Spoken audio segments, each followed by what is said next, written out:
Ini kalau jatuh cakap dengan kau. Ya Allah. Mati. Kau orang jangan cerai-cerai, jangan cuba-cuba nak willy indoor macam ni. Bahaya kau orang tahu. Tiket kesilapan melibatkan kerugian yang tinggi, RM100,000. Apa-apa pun, depan kita sekarang ni adalah satu tayar. Tayar apa? Ini adalah race motor punya tayar.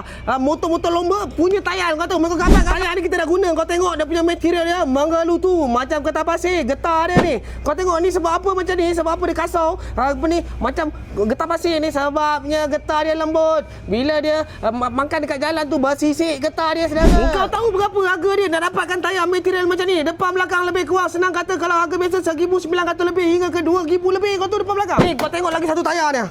Ini tayar pun bersisik, saudara. Kau nampak tak nampak biji mata kau ni dia punya sisik ni, sahabat?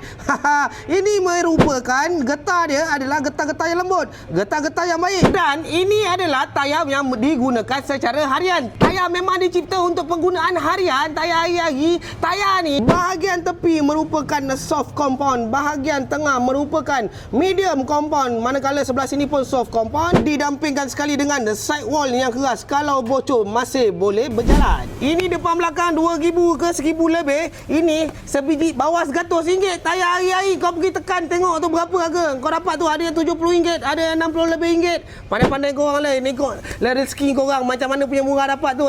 Kau pergi tekan sekarang. Tayar dah botak tu. Jangan terlangak-langak macam bodoh nak buang nyawa lagi. Tayar botak pun pakai.